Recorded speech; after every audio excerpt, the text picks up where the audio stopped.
네, 시민단체들이 다스의 대표이사와 실소유주를 횡령, 조세 포탈 혐의로 검찰에 고발했습니다. 2008년 BBK 의혹을 수사했던 정호영 특검도 검찰에 함께 고발을 했는데요.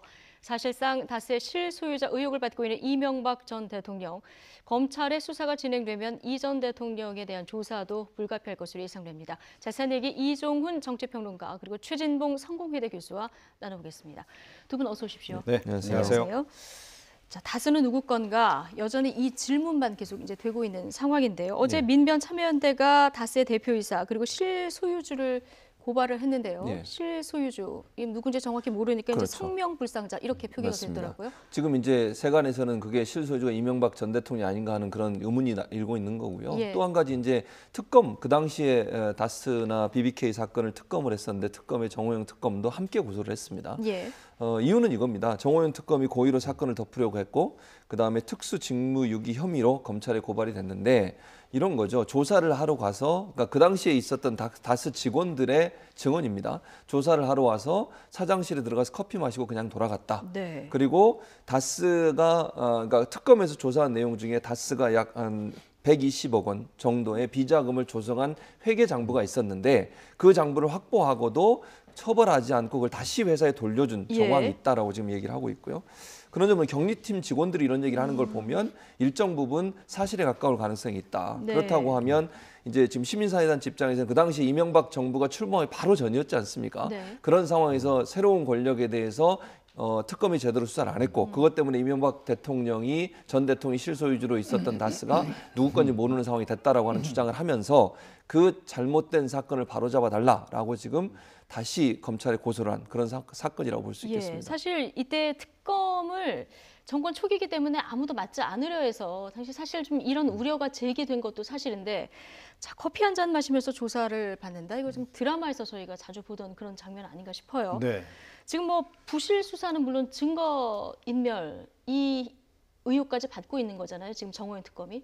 그렇습니다. 그러니까 지금 최근에 이제 언론 보도 나오는 내용들을 토대로 이렇게 판단을 내려보면 예. 뭐 이제 다 사실인지 여부인지는 좀 확인이 필요하겠으나 그렇죠. 그러니까 거의 그 집사 변호사 역할을 하신 것 같아요. 특검을 하신 게 아니고 예. 다스 내지는 이명박 전 대통령의 집사 변호사로서 오히려 이명박 전 대통령과 다스에 도움이 되는 방향으로 실제로 활동을 했다.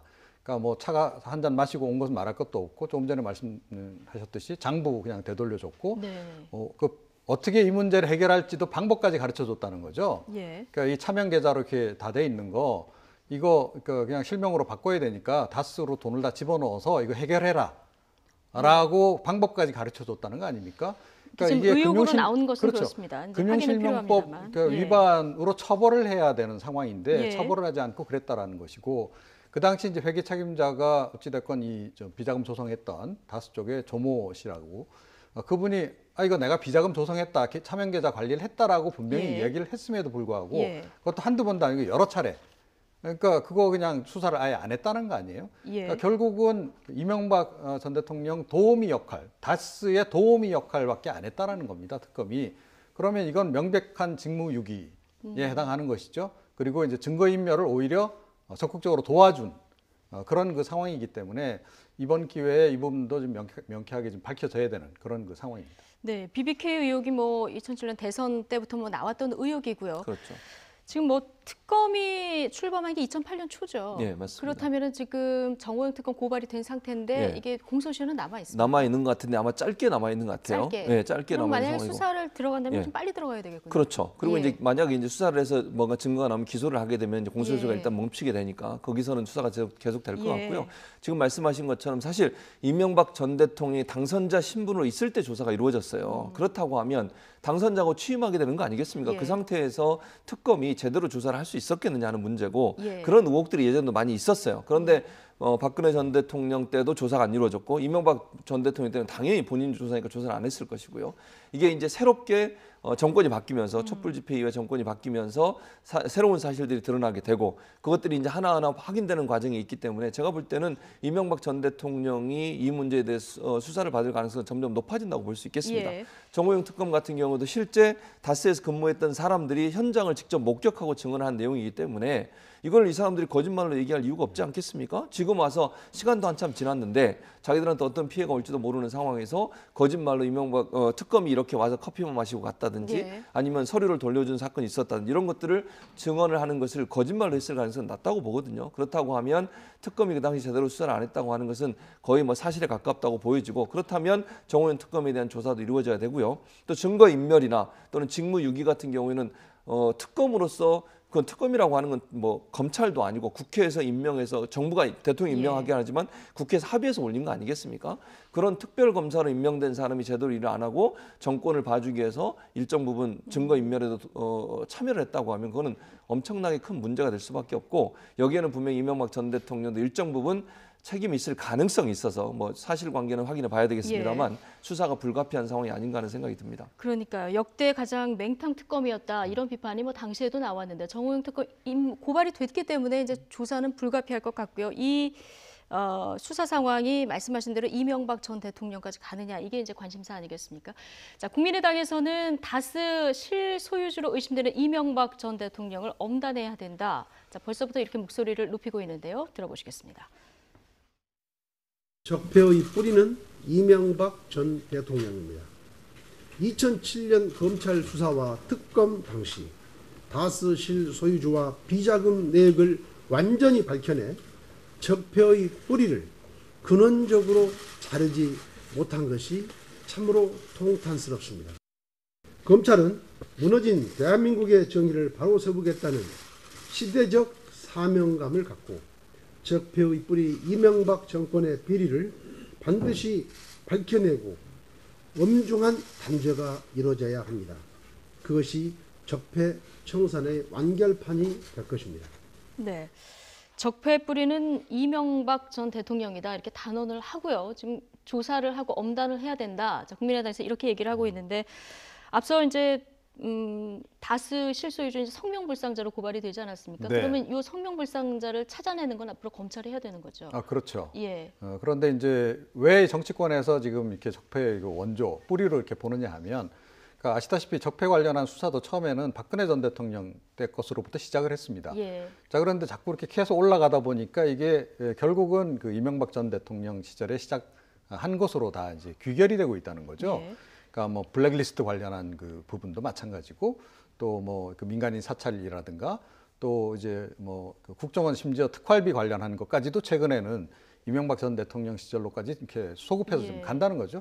댓글 공작은 뭐 이미 네. 이미 충분히 사실은 이명박 이게 좀 정부에 수사를 개입한 하다 것으로 보니까 이렇게 예. 들어가는 거예요. 바로 예. 그렇습니다. 그래서 이제 그러다 보면 역시 이제 이명박 전 대통령에 대한 수사를 하지 않고서는 그러니까 이 전모를 밝혀내는 것 자체가 좀 힘들어지는 것이죠. 특히 뭐 댓글 공작 관련한 부분은 사실은 이명박 정부 시절에 가장 활발하게 이루어졌기 때문에 이 부분은 그냥 건너뛸 수는 없는 거 아니겠습니까? 예. 자, 그래서 이제 그 부분을 이제 추적을 해 나가는 과정이고, 그러니까 불가피하게 이명박 전 대통령도 이와 관련해서 좀 수사를 안 받을 수 없는 상황이 된 거 아닌가. 그러니까 너무 지금 여러 방향 다방면으로 지금 이제 이명박 전 대통령과 관련한 부분들이 지금 예. 지금 다 확인이 되고 있잖아요. 그걸 적어도 확인하는 절차는 지금 거쳐야 되는 거죠. 네. 그렇게 생각합니다. 말씀하신 대로 지금 이명박 전 대통령으로 향하는 검찰 수사 이 갈래가 한두 가지가 아닌데 네. 지금 이 다스 문제 가지고 다시 이제 고발이 됐기 때문에 이걸로 가장 먼저 조사를 받게 될까요? 어떻게 그럴 생각하십니까? 가능성이 있다고 봅니다. 왜냐하면 이제 국정원이나 아니면 사이버 사령부의 댓글 사건 같은 경우에는 이제 관련자들의 조사가 먼저 이루어져야 한다고 생각이 되고요. 예. 그러다 보면 관련자들 수사를 하는데 상당히 시간이 좀 소요될 가능성이 있고, 지금 현재 뭐 김관진 전 장관이나 임관빈 실장이라든지 이런 사람들을 조사를 하고 있는 상황 아니겠습니까? 그래서 그 조사가 마무리되고 나면 이명박 전 대통령 수사를 할 텐데, 이제 또 이 댓글 사건 같은 경우는 이제 조금 직접적으로 연관성을 찾기 어려운 부분이 있어요. 왜냐하면 직접 지시를 해야 되는 거거든요. 네. 그러니까 김관진 전 장관이나 임관빈 전 실장이 뭐 알아서 했다 우리가 이렇게 해버리면, 선을 그어버리면 상당히 이제 이명박 전 대통령에 대한 어떤 범죄 행위를 증명해내기가 상당히 어려운 상황이다. 다만 다스 문제는 약간 다룰 수 있다는 생각이 들어요. 왜냐하면 지금 현재 김경준 씨 이제 미국으로 돌아갔지 않습니까? 예. 형을 다 마치고 돌아갔는데 그분이 갖고 있는 여러 가지 자료들도 있고, 또 그분이 여러 가지 증언한 내용들이 있습니다. 이 내용은 이제 사업과 관련된 부분이고 증거가 여러 가지 있을 수 있어서, 또 이명박 전 대통령이 직접 연관된 거 아니겠습니까? 네. 지금 사업과 관련해서. 그렇다고 하면 조금 더 증거를 찾기가 수월할 수도 있다라는 생각이 들어요. 그래서 네. 댓글 사건 같은 경우는 이명박 전 대통령의 직접적인 개입을 증거로 찾아내기가 어려운 사건이지만 다스나 BBK 같은 경우에는 여러 가지 정황들이나 증거들이 좀 더 쉽게 찾아질 가능성이 있어서 어찌 보면 이명박 전 대통령이 댓글 사건보다는 BBK 사건이나 다스 사건 때문에 수사에 좀 더 어려움을 처할 가능성이 있다 그렇게 보여집니다. 예. 지금 이명박 정부 시절 그리고 박근혜 정부 시절까지 지금 검찰이 수사해야 될 사항이 뭐 산더미처럼 쌓여 있는 그런 상황인데요. 네. 문무일 검찰총장이 올해 안에 적폐 수사 주요 부분을 대부분 마무리하겠다. 자, 이 발언을 며칠 전에 하지 않았습니까? 네. 그런데 이 후폭풍이 지금 만만치 않은 것 같습니다. 예, 그렇죠. 그러니까 그 발언이 나온 이후에 사실은 여러 가지 정치적 해석들이 좀 많이 나왔습니다. 예. 그러니까 이 이명박 전 대통령이 이제 본인 그 관련한 수사와 관련해서 약간 그 항변성 발언을 한 거하고 연관지어서 그러니까 뭐 노무현 정부 시절에 뭔가 이렇게 파일 같은 걸 가지고 있는 것처럼 또 얘기를 했잖아요. 여차하면 그걸 또 공개하겠다는 예. 식으로 얘기를 하고.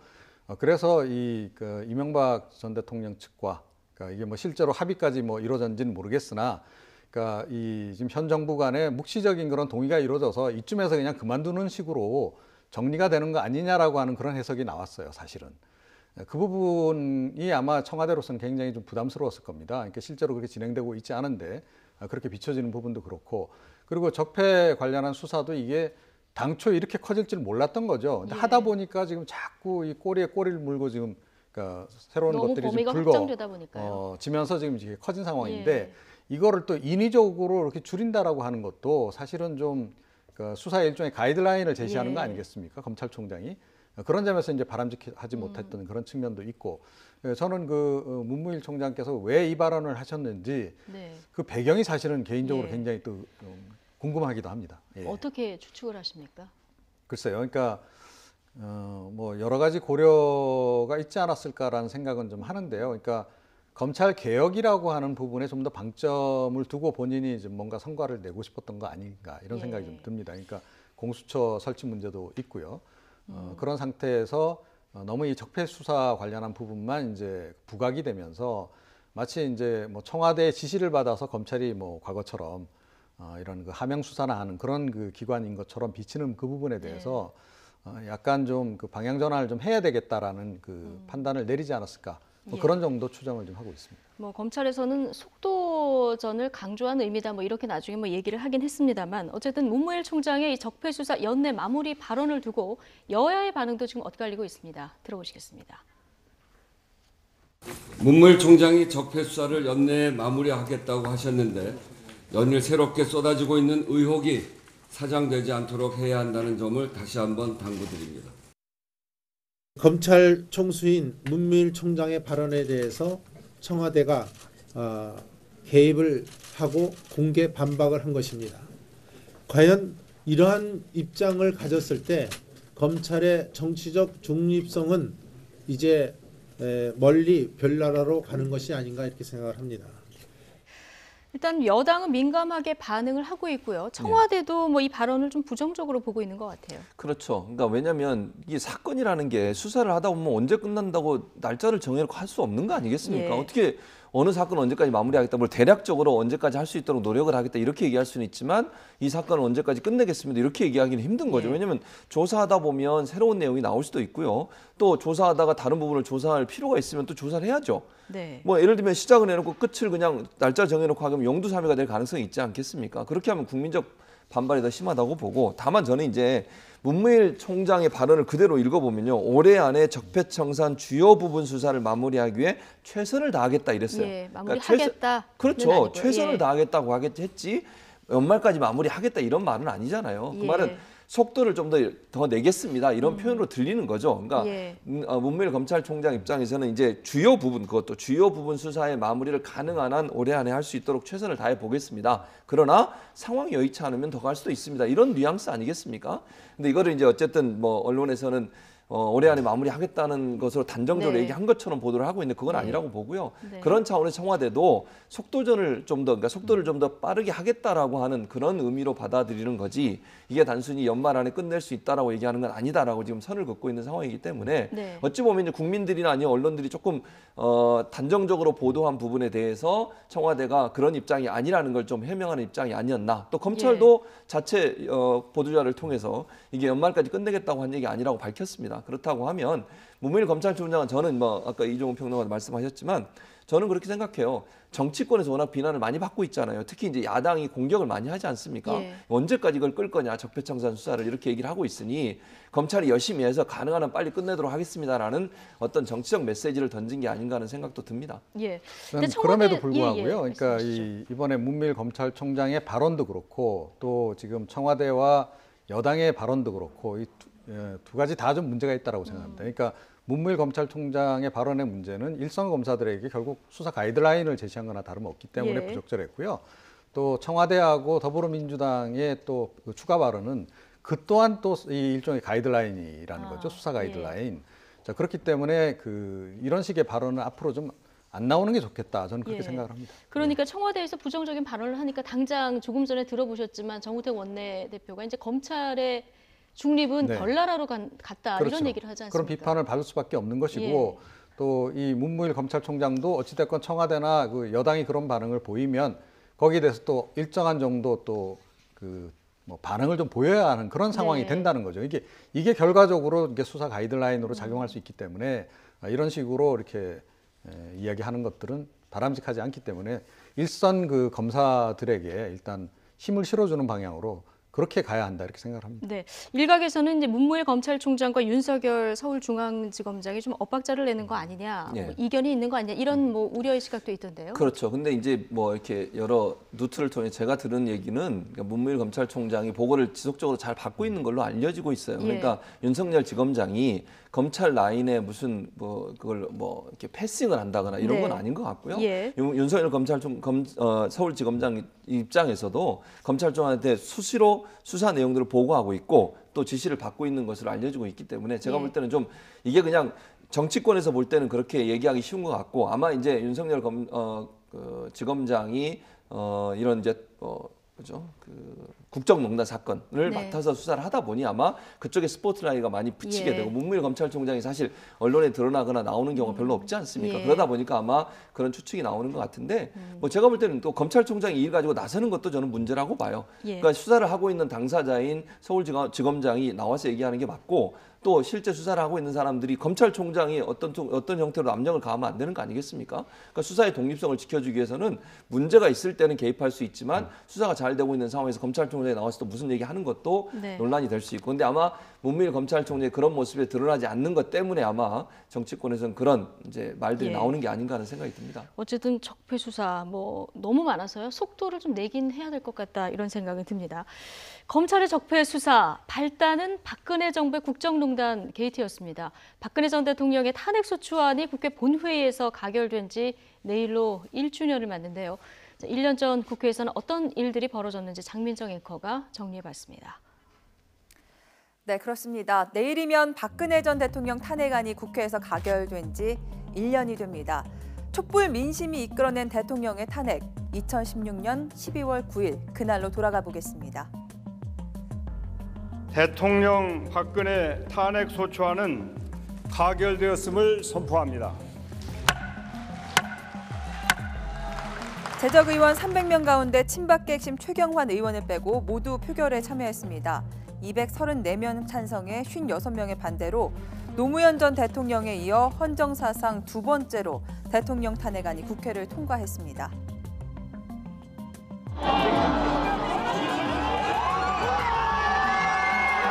국회 앞을 지켰던 시민들은 환호했고 박근혜 전 대통령의 직무는 정지됐습니다. 헌법재판소에선 탄핵 심판 절차가 시작됐습니다. 국회와 국민의 목소리를 엄중하게 받아들이고 있으며 지금의 혼란이 잘 마무리되기를 진심으로 바라고 있습니다. 민심의 승리라지만 사실 이날은 우리 헌정사의 오욕의 날이기도 합니다. 직접 표를 던져 대통령 탄핵안을 통과시킨 국회의원들 심경은 어땠을까요? 가결 선포 순간 표정은 엇갈렸습니다. 이정현 당시 새누리당 대표는 바로 일어나 자리를 뜨고요.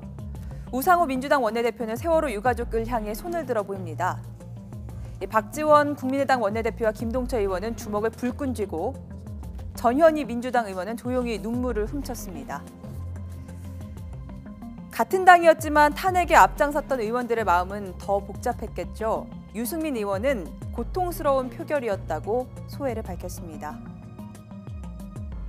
제 자신 가장 고통스러운 표결이었습니다. 헌법 질서를 지켜가면서 정치 혁명을 할 수 있었으면 머물렀던 사람들이 집을 비우고 그리고 새롭고 또 참신한 사람들이 이 새 집을 지을 수 있도록. 탄핵안 가결 1년이 흘렀습니다. 정치권은 무엇이 얼마나 달라졌을까요? 또 보수 야당은 분열의 상처를 얼마나 극복했을까요? 계속해서 스튜디오에서 이야기 나눠보겠습니다. 네.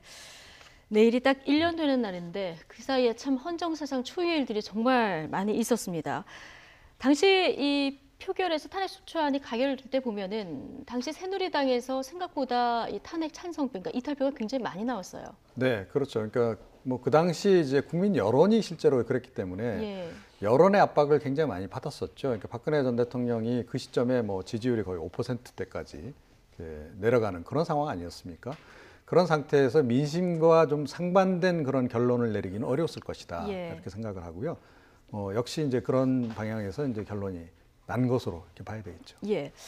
박근혜 전 대통령 국회 탄핵 소추안 가결된 지 1년. 지금 정치권에서도 탄핵 1년에 대한 여러 가지 소회들이 나오고 있는데요. 이 얘기도 들어보시겠습니다. 어느 정치사에서도 볼 수 없는 시민의 자발성과 민주성을 보였던 그런 명예로운 혁명이었습니다. 그래서 이 촛불혁명에 대해서 정치 보복이라고 하거나 또한 아직도 반성 없이 반발하는 정치 세력이 있어서는 안 될 것입니다. 머뭇거리던 민주당은 뒤늦게 탄핵 열차에 탑승해 성급하게 탄핵안 발의를 주장했지만 국민의당은 탄핵 열차를 반드시 목적지에 도달하게 하겠다는 각오로 임했습니다.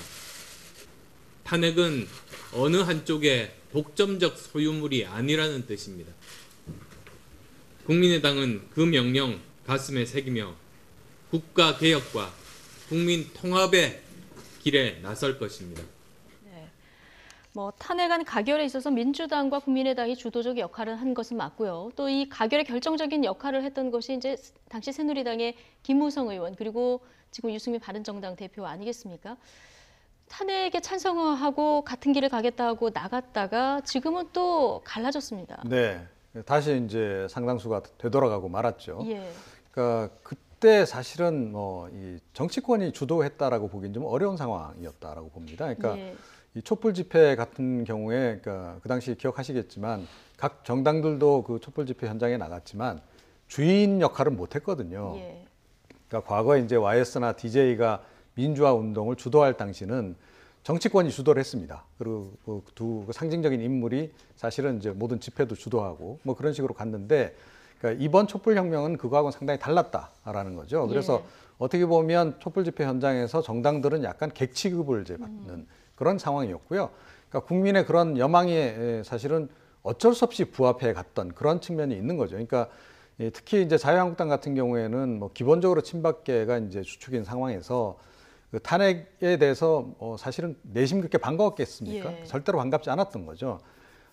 끌려가듯이 어쩔 수 없이 했던 그런 상황인 거고, 또 그때 그 상황에 사실은 어쩔 수 없이 일부가 좀 탈당해서 나와서 독자 살 길을 좀 모색했던, 하지만 결과적으로 실패하고 말았고, 그러니까 저는 그 정신 그대로 끝까지 갔으면 혹시 새로운 기회가 좀 열릴 수도 있었다라고 좀 보는데, 그러니까 그만큼 기다릴 정도의 그 어떤 야성을 갖고 있지는 못한 그런 것이 이번에 여실히 좀 드러난 게 아닌가 이렇게 생각을 합니다. 예, 어쨌든 이종훈 평론가가 조금 전에 지적해 주셨듯이 촛불 민심이 앞서가고 정치권이 따라가는 그런 형태를 작년에 보이지 않았습니까? 그렇죠. 그러니까 전체적으로 보면 국민의 승리죠. 네. 정치권들은 사실은 국민들이 만들어 놓은 거를 자기들이 그냥 어쩔 수 없이 하는 그런 모양새를 보였기 때문에 자기들이 주도적으로 했다 이렇게 얘기하는 건 좀 저는 좀 맞지 않다고 봅니다. 네. 그러니까 그러니까 국민들보다 앞서서 본인들이 앞장서서 저걸 했어야 되는데 그러지 못했던 것이 안타깝다고 보여지고요. 그러니까 누구도 뭐 민주당이든 국민의당이든 본인들이 그거를 먼저 했고 본인들이 주도적으로 했다 이런 얘기를 하는 것 자체가 저는 맞지 않다고 보고요. 정말 성남 민심이 광화문에 모여서 촛불 들고 엄청나게 그 추위에 떨면서 국민의 목소리를 전달해줬고 그것 때문에 국회의원들이 나서서 결국은 마지못해 한 것처럼 보여지는 그런 예. 모습이 안타깝다는 생각이 들고요. 중요한 건 탄핵을 얘기할 때는 항상 국민의 승리 또는 촛불의 승리 이런 표현이 훨씬 맞지 정치권이 거기에 뭔가 했다고 하는 부분을 얘기하는 것은 국민들한테 도저히 받아들이기 힘든 말이 아닌가 하는 생각이 듭니다. 예. 내일 뭐 국회에서 토론회도 있고 탄핵 백서도 발간이 된다고 하니까요. 어떤 표현들이 담길지 또 지켜봐야 될 것 같고요. 이명박 박근혜 정권을 지키면서 가장 많이 무너진 것 중에 하나가 어딘가 생각을 해보면 그 중에 하나가 바로 이 방송계, 특히 이제 지상파 방송들이 아닌가 싶습니다. 네. 지금 MBC 해직자 출신 최승호 뉴스타파 PD가 MBC 사장으로 출근을 했습니다. 네. 예. 그러니까 고생 끝에 세용지마 격인데요. 근데 뭐 이제 사실은 상당히 좀 부담이 많이 가는 그런 자리일 겁니다. 그러니까 왜냐하면 이제 그동안에 이제 누적된 그런 여러 가지 문제점들을 다 좀 해결을 해야 되는 그런 상황이거든요. 사실은 MBC 사장은 그래서 지금 일각에서 나오는 얘기가 다음 MBC 사장이 굉장히 좋을 거다.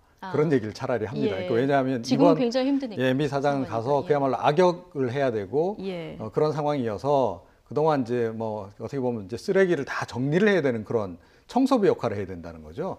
가장 힘든 그런 그 역할을 지금 맡게 됐는데 그래서 이걸 축하드려야 될지 좀 모르겠어요. 그러니까 뭐 일단은 쓰레기란 표현을 좀 정정을 하겠습니다. 뭐 이를테면 그런 상황이고 그래서 이걸 뭐 꼭 축하드리기만 축하만 드린다라고 말씀드리기도 좀 힘든 상황이 아닌가 이렇게 생각합니다. 어깨가 굉장히 무거운. 그때 이제 중책을 맡았다 이런 얘기를 해주셨는데 첫 일성이 이제 해직자 복직입니다. 그렇죠. 본인도 해직자 중에 한 명이고요. 6명이 해직을 당했습니다. 2012년도에 잘 아시는 것처럼 170일, 180일 동안 파업을 했었습니다. 그때는 공영방송을 국민에게 돌려달라라는 요구였고요. 일반적으로 파업들이 본인의 복지 문제 이런 문제로 파업을 했다고 하면 그 당시 MBC 파업은 노조가 정말 본인들이 피해를 당하면서까지 해직당하고 뭐 여러 가지 징계도 당하고 월급도 못 받고 이러면서도 끊임없이 외쳤던 것이 공영방송의 정상화였기 때문에 그런 차원에서 김재철 그 당시에 사장이 이제 해직을 시켰지 않습니까? 잘못된 해직이죠. 본인들이 무슨 잘못을 해서 해직이 됐다면 문제가 되지만 노조의 파업에 참여했다는 이유만으로 해직을 당한 것은 분명히 잘못된 거고요. 그걸 바로잡기 위해서 최승호 이제 신임 사장이 일성으로 이 취임하자마자 노조와 합의를 해서 해직자 전원을 복직시키는 그런 상황이 돼서 참 잘 됐다고 생각을 하고요. 최승호 신임 사장이 갖고 있는 어떤 그 공영방송에 대한 가치관이 잘 발현될 거로 저는 봅니다. 물론 처음에 이제 뭐 바꾸고 이런 과정에 있어서 약간의 시간이 필요하긴 하겠지만 최승호 사장, 신임 사장이 갖고 있는 공영방송에 대한 어떤 개념이랄까요? 아니면 가치관이랄까요? 이거는 명확하기 때문에 그건 신뢰로 보여주는 게 공범자들이라는 다큐멘터리 영화입니다. 최승호 PD가 만든 영화인데 그 영화에 보면 해직된 사람이 어떻게 해직이 됐고 해직돼서 어떤 일을 했는지 이런 부분들을 쭉 보여주는 눈물 없이 볼 수 없는 다큐멘터리 영화인데 그 영화를 보면 저도 많이 너무 답답하고 화가 나더라고요.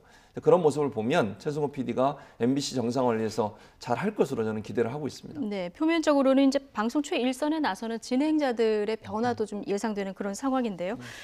자유한국당에서는 사실 그 김장겸 전 MBC 사장 옹호하면서 뭐 국회 보이콧까지 하고 굉장히 MBC를 위해서 지난 몇 달 동안에 애를 많이 썼죠. 굉장히 애를 많이 쓰지 않았습니까? 지금 이 사태를 어떻게 보고 있을지 궁금합니다. 그러니까 노영 방송 하려는 거 아니냐, 뭐 그 얘기를 합니다. 그러니까 노조가 이제 경영하는 그런 이제 방송사로 간다는 얘기인데, 뭐 이번 기회에 노영 방송 한번 해보자.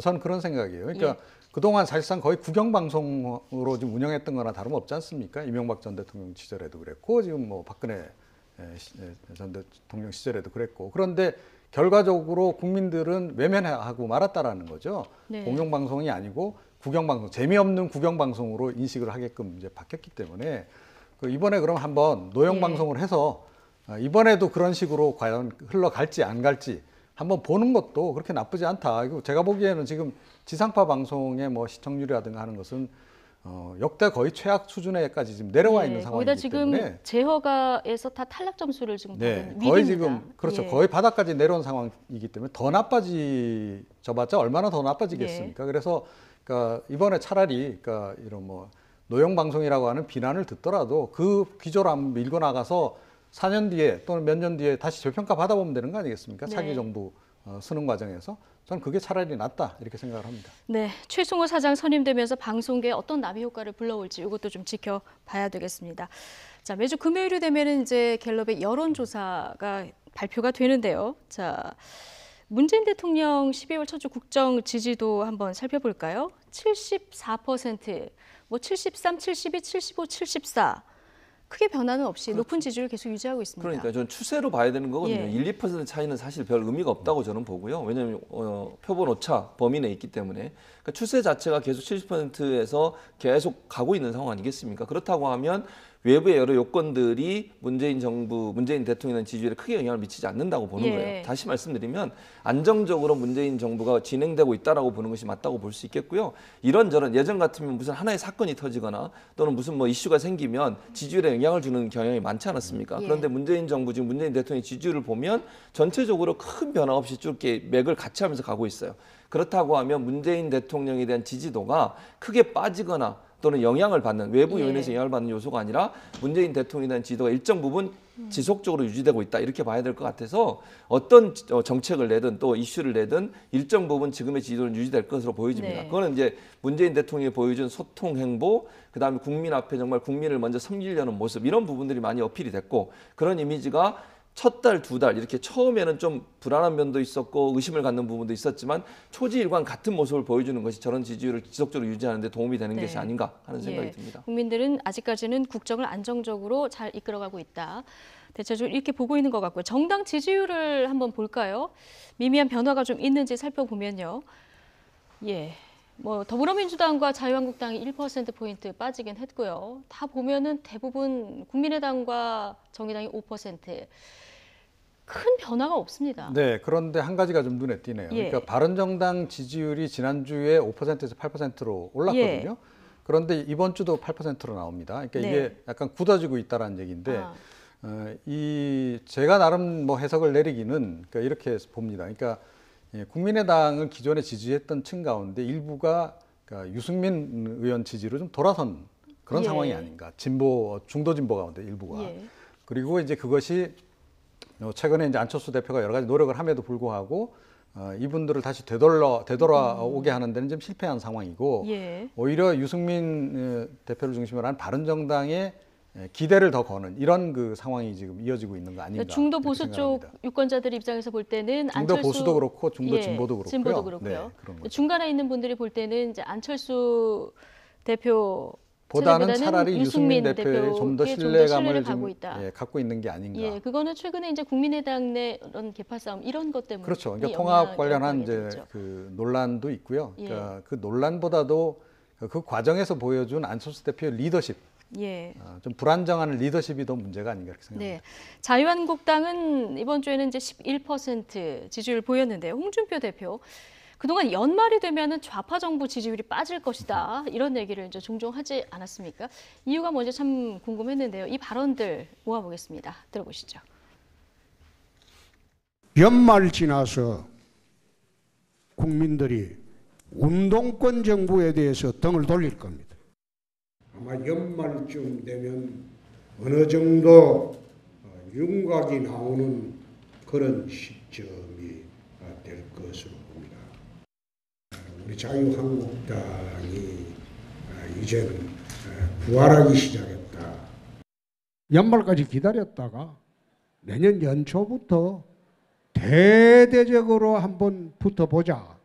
그 싸움은 내가 또 잘합니다. 마지막에 신보수주의 선언하면서 정책 혁신을 연말에 할 겁니다. 네.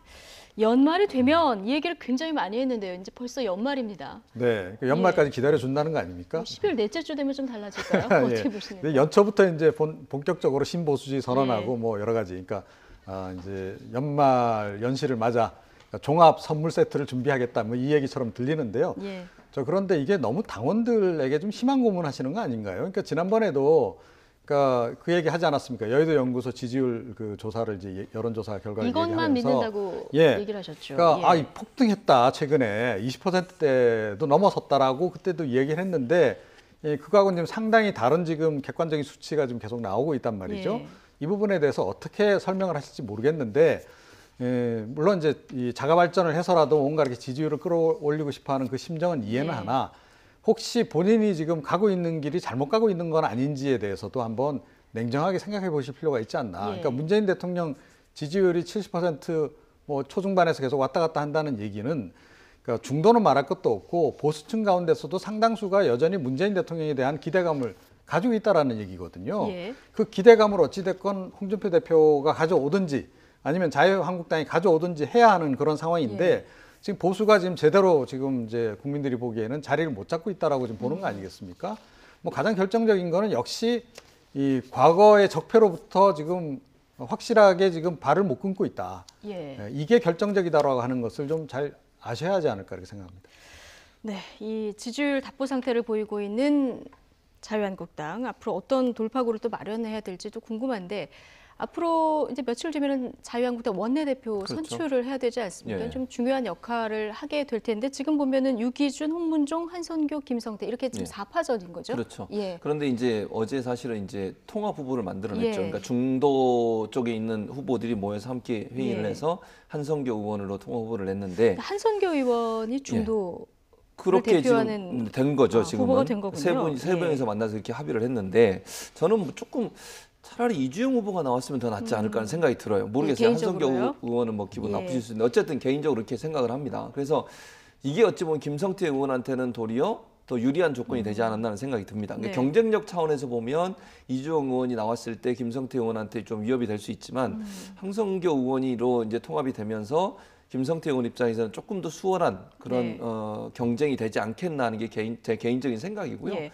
이 김성태 의원 같은 경우는 이제 홍준표 대표 측의 지지를 받고 있고 또 김무성계로 분류가 되고 있지 않습니까? 그래서 이제 복당파와 홍 대표 측이 김성태 의원을 밀고 있는 상황이기 때문에 친박이 될 가능성은 낮다고 보여지고요. 네. 그래서 저는 이제 개인적으로 이주영 의원이 됐다고 하면 1차에서 과반을 얻지 못해서 2차 투표를 하면 어떻게 될지 모른다는 생각을 했었는데, 이렇게 되면 1차 투표에서도 혹시 끝나는 게 아닌가 하는 그런 생각도 드는데, 1차 투표에서 오히려 끝날 수 있다. 뭐 저는 그렇게도 보는데, 물론 예. 이제 투표해봐야 되죠. 그건 모르는 거지만 예. 그런 가능성이 있고, 뭐 2차 투표를 하더라도 만약 네. 결선 투표를 하더라도 김성태 의원이 당선될 가능성이 높은 게 아닌가 하는 제 개인적인 판단입니다. 이 구도대로라면은 이제 1차 투표에서 끝날 수도 있겠다 이런 전망을 해주셨는데, 이정훈 평론가께서는 어떻게 전망하십니까? 예, 그러니까 이제 이 3자 이렇게 후보단이라는 예. 과정에서, 그러니까 조경태 의원하고 그 이주영 의원을 지지했던 표심이 어디로 갈 거냐 하는 거거든요. 네.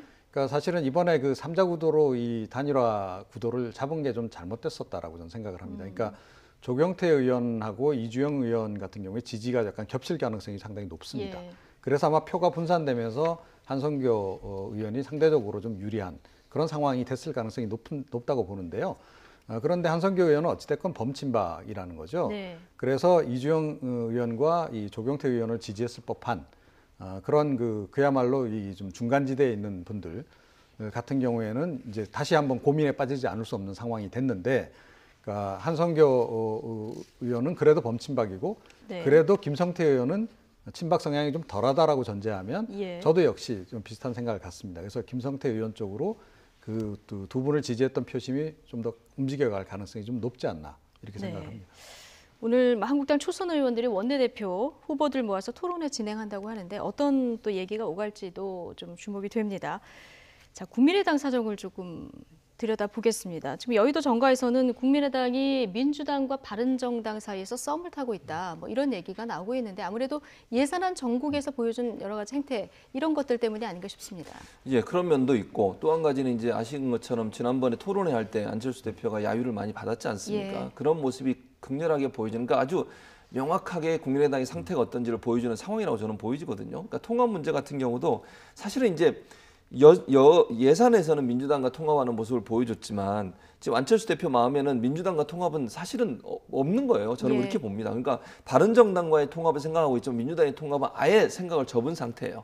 그런 상태, 예산에서는 당연히 국민의당 입장에서 일정 부분 뭘 받아와야 되는 상황이니까 민주당과의 협치라고 할 수도 있고 아니면 협의가 하고 이런 게 있을 수 있지만, 통합 문제는 좀 다른 문제라고 봅니다. 그래서 뭐 국민의당 입장에서는 예산 전쟁에서는 일정 부분 본인들이 이익을 챙겼기 때문에 민주당과의 연합이 필요했던 것이고 네. 통합에 있어서는 안철수 대표 입장에서는 바른정당과 하는 것이 맞다고 보여지고요. 왜냐하면 지금 안철수 대표가 민주당에 들어갈 수도 없는 상황일 뿐만 아니라 들어간다 하더라도 다음 뭐 차기 대선에서 본인 후보될 가능성이 얼마나 있다고 판단하겠습니까? 제가 볼 때는 그거보다는 바른정당에 가서 범보수계까지를 아우르는 그런 큰 그림을 그릴 가능성이 있기 때문에 안철수 대표는 바른정당과의 통합을 주장할 거고. 근데 문제는 지금 국민의당 안에 있는 호남 중진이나 호남 출신들의 의원들이 지금 반대를 하고 있다는 게 문제인 거죠. 예, 그렇죠. 이걸 뚫고 나갈 수 있겠느냐 하는 문제예요. 네. 저는 그래서 그건 조금 어렵다고 보고요.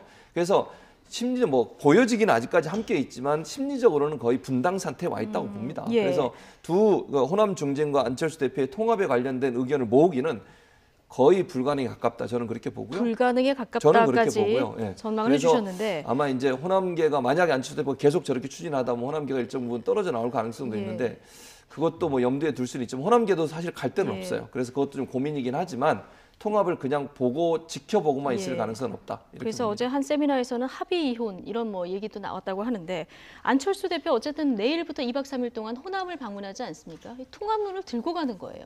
그렇죠. 예. 가서도 뭐 이제 통합 얘기를 또 하겠죠. 그러니까 안 할 수는 없는 거니까 그렇죠. 하면서 아마 이제 이것이 우리한테 더 플러스가 된다라는 예. 얘기를 하겠죠. 어떻게 설득을 할지가 또 그렇죠. 이제 이제 궁금한데요. 이게 마이너스가 아니고 더 붙여가는 과정이다라고 아마 이제 설명을 할 것 같아요. 그러면서 이제 최근에 이제 호남 관련한 여러 가지 이제 지역 사업들 예산안 통과 과정에서 이제 어찌됐건 관철시킨 부분에 대해서도 약간 홍보도 할 것 같고 네. 그렇긴 한데 지금 이제 국민의당의 문제는 그러니까 썸을 타는데 지금 양썸을 타고 있다는 거예요. 네. 문제는 그래서 어떻게 보면 이제 부부 또는 이제 애인이 각자 지금 다른 사람들하고 지금 썸을 타고 있는 이런 상황이라는 거죠. 그래서 내부적으로 보면 지금 한 지붕 두 가족 아니겠습니까? 예. 그리고 이번에 예산안 성과라고 하는 것도 과연 이걸 안철수 대표의 성과로 봐야 될지, 김동철 원내대표의 성과로 봐야 될지, 오히려 김동철 원내대표의 성과로 해석하는 이야기들이 더 많이 나온단 말이에요. 예. 자, 이러면 그걸 가지고 가서 호남에 가서 제가 이걸 다 했습니다라고 얘기하기도 좀 민망한 예. 이런 상황이라는 거죠. 자, 그래서 이번에 이제 가서 안 갈 수는 없을 겁니다. 가서 이제 설득을 하겠으나 과연 그것이 얼마나 설득력 있게 그쪽에 전달이 될지 네. 제가 보기에는 그렇게 쉽지는 않아 보인다. 네. 이런 말씀을 근데 드립니다. 안철수 대표도 참 답답한 것이 호남 지역에 머물러서 그럼 승산이 있는가 이 문제를 따져봤을 때 지금 국민의당 호남 지지율을 한번 보면요. 민주당이 68%고요. 그리고 국민의당이 지금 9%입니다. 마흔석 얻었던 총선 때하고는 지금 완전히 환경이 다른 거잖아요. 그러니까 이게 이제 반전된 거 아닙니까? 예. 그러니까 지난해 총선 당시만 하더라도 이 호남 지역에서 국민의당 지지율이 상당히 높았지 않습니까? 오히려 더불어민주당보다 높았었는데 이게 지금 완전히 이제 뒤집어진 그런 형국이라는 거죠. 자, 그런데 이건 다시 네. 해석을 내리면 그러니까 국민의당의 하기에 따라서는 이게 다시 또 반전될 수도 있다라는 얘기입니다. 네. 이제 그래야 하는데 지금 이제 안철수 대표와 측근들 사이에서는 이거 뭐 호남에서 이제 더 이상 기대할 바가 없으니 네. 뭐 중도 지형 또는 영남 쪽으로 우리가 좀 더 눈길을 돌려보자. 예. 이런 식으로 지금 흘러가는 게 아닌가. 그래서 조금 약간 우려가 좀 이제 되는 거죠. 그러니까 안철수 대표 입장에서는 본인은 대선을 보고 있는 거고요. 네. 호남 중진 의원들은 본인의 총선을 보는 거예요. 그렇죠. 그렇다고 하면 지금 지지율을 보세요. 저렇게 68대 9라고 하면 호남 중진 의원들 같은 경우는 본인한테 얼마나 지금 위기감이 오겠습니까? 호남에서 저렇게 지지율이 빠지고 있는데 호남을 버리고 호남 주민들이 싫어하는 그런 발언을 하고 또 바른정당에서 호남이 반감이 많지 않습니까? 그런 상황에서 통합을 추진하는 것이 과연 본인들한테 이익이 되겠냐는 거죠. 예. 그런 차원에서 충돌이 일어날 수밖에 없는 구조라고 보여집니다. 네. 어제 이제 안철수 대표 그리고 유승민 바른정당 대표가 만나지 않았습니까? 예. 뭐 유승민 대표도 지금 약간 어떻게 보면 통합 쪽으로 많이 기울어져 있는 게 예전보다 발언이 많이 약해졌고요. 지금 국민의당과 공통 분모가 많다. 이런 얘기까지 지금 하고 있습니다. 그러니까 사실은 이제 한동안은 통합론 초기에는 유승민 대표가 별로 그렇게 안철수 대표를 돕질 않았어요. 예. 그런데 최근에는 이제 굉장히 돕는 발언을 많이 하죠.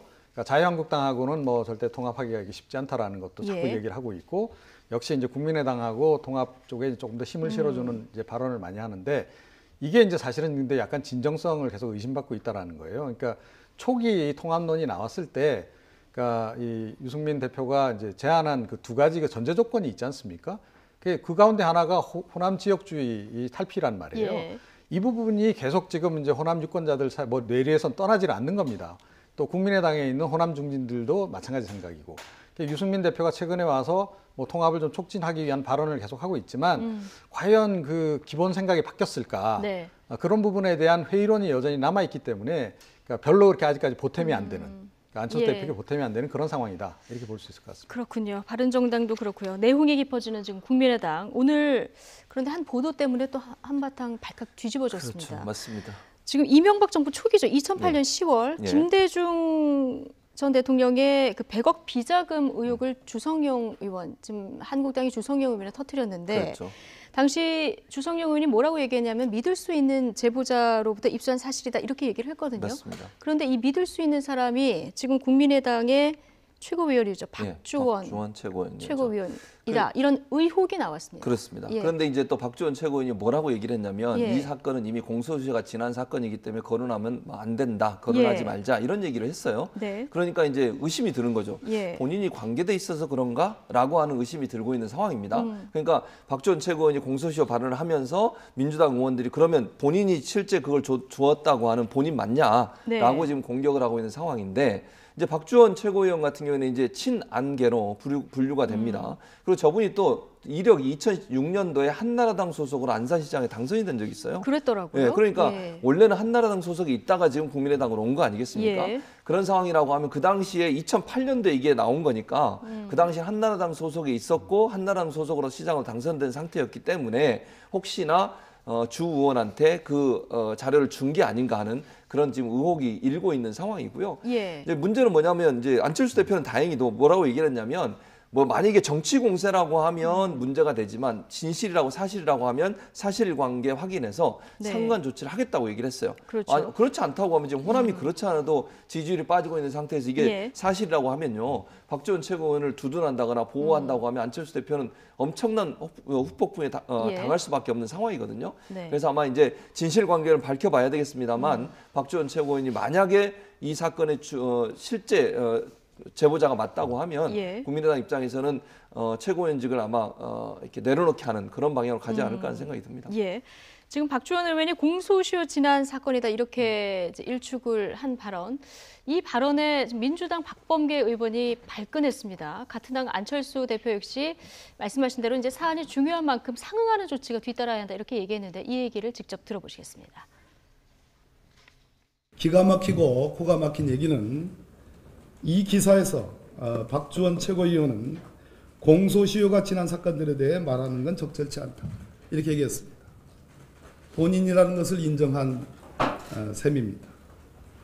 국민의당은 이 사안의 실체를 철저히 가려서 박주원 최고위원에 대해서 응분의 조치를 취하기를 바랍니다. 이상입니다. 사안의 성격이 공소시효가 지난 이야기지만 덮어둘 수 없는 일이라고 봅니다. 사실관계를 분명히 따져 정치적 의도를 가진 음해인지 여부를 밝혀야 하고 반대로 사실임이 확인된다면 그에 상응한 조치가 뒤따라야 할 것입니다. 예, 지금 안철수 대표의 얘기까지 들어보셨는데요. 박주원 최고위원 뭐 대하 소설 같은 얘기다. 이 해당 언론사는 내가 법적인 책임을 물을 거다 이렇게 지금 강하게 반발은 하고 있어요. 네, 그럼에도 불구하고 이제 개연성으로 보면 예. 그랬을 가능성이 상당히 이제 높다라는 거죠. 그러니까 국정원과 더불어서 지금 이 대검찰청의 이 정보 라인도 굉장히 정보력이 뛰어난 그런 그 예. 조직이고요.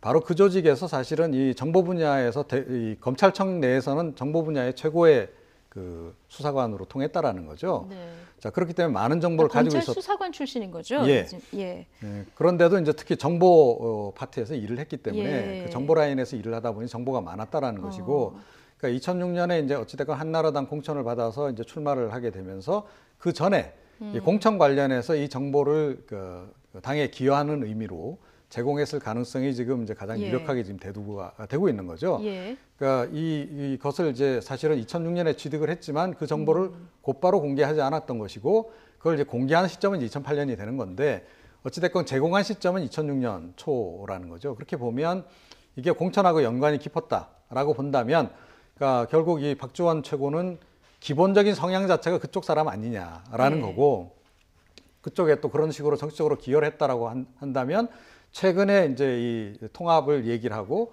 또 통합이 이제 통합이 이야기되는 과정에서 심지어 자유한국당하고의 통합까지 3당 통합까지 얘기가 나오는 이면에는 그러니까 이런 사람들이 안철수 대표 측근으로 있기 때문에 그런 거 아니냐라고 하는 추측을 충분히 가능하게 한다는 거죠. 네. 그러면서 안철수 대표의 그 통합론에 대해서도 그 약간 진위를 좀 이제 좀 많이 이제 의심을 할 수밖에 없는, 특히 호남 유권자들로서는 그런 상황이 지금 벌어진 거기 때문에 사실은 폭탄도 큰 폭탄이 터진 거죠. 그러니까 지금 말씀하신 대로 안철수 대표 최측근 최명길 의원이 의원직 상실했고 그렇죠. 오늘 지금 이 일까지 터지면서 안철수 대표 입장 굉장히 난감할 것 같습니다. 그렇죠. 그리고 만약 이게 사실이라고 하면 호남에서는 엄청나게 이제 후폭풍이 불 겁니다. 그렇죠. 이거 만약에 DJ 정신을 계승한 정당. 그렇죠. 그리고 DJ 햇볕 정책을 지금 뭐 거의 부인하는 그 바른정당과의 통합을 추진하고 있는 상황 아니겠습니까? 그런 차원이라고 하면 혼합에서의 지지가 더 떨어질 가능성이 있고요. 이제 안철수 대표의 어떤 그 기반이 많이 흔들릴 가능성이 있습니다. 제가 아까 이제 민주당에 들어갈 수 없는 그러니까 호남 중진도 그렇고 안철수 대표도 그렇다고 얘기했는데 제가 조금 더 하나 더 얘기를 드려보면 혹시나 이러다 보면 그 호남 중진들이 안철수 대표를 당에서 나가도록 하는 그런 작전까지 쓸 가능성도 저는 있다고 봐요. 이게 만약 충돌이 계속 깊어지면 그래서 그런 부분도 있기 때문에 앞으로는 국민의당이 어떻게 나갈지 좀 지켜봐야 되는 상황이라고 볼 수 있겠습니다. 예, 이게 통합에도 어떤 영향을 미칠지 좀 지켜봐야 될 것 같고요. 이게 하나 미담이라서 유승민 대표 오늘 포항을 찾았는데 지진 피해 입은 이재민들에게 성금 2,200만 원을 전달했다 이런 보도가 있었는데요. 이 성금이 이제 바른정당 소속 의원들 내년 세비 인상분을 전액을 모아서 마련한 성금이라고 합니다. 올해 세비 중에서 좀 절약을 세비. 해서 했더라면 훨씬 더 좋지 않았을까 이렇게 생각을 해요. 그러니까 그랬으면 좋았을 것이다. 그렇죠. 세비 인상한 거에 대해서 국민들이 시선이 좀 곱지 않지 않습니까? 그러니까 그만큼만 이렇게 모아서 이렇게 사실 월급 아직 받지도 않았는데 내년 월급 미리 땡겨서 이제 주는 그런 식으로 이렇게 설명이 나왔는데 이게 사실은 뭐 어떤 돈이건 지금 이미 이제 받은 급여 중에서 사실은 떼서 지금 일단 주는 거 아니겠어요? 차라리 그렇게 해석을 해서 그렇게 설명을 했더라면 훨씬 더 좋지 않았을까 그런 생각입니다. 미담으로 훈훈하게 마무리하려고 했는데 아쉬운 점을 또 콕 집어서 지적을 해주셨네요. 네, 두 분 말씀 오늘 여기까지 듣겠습니다. 이종은 정치평론가 그리고 최진봉 성공회대 교수와 함께했습니다. 고맙습니다.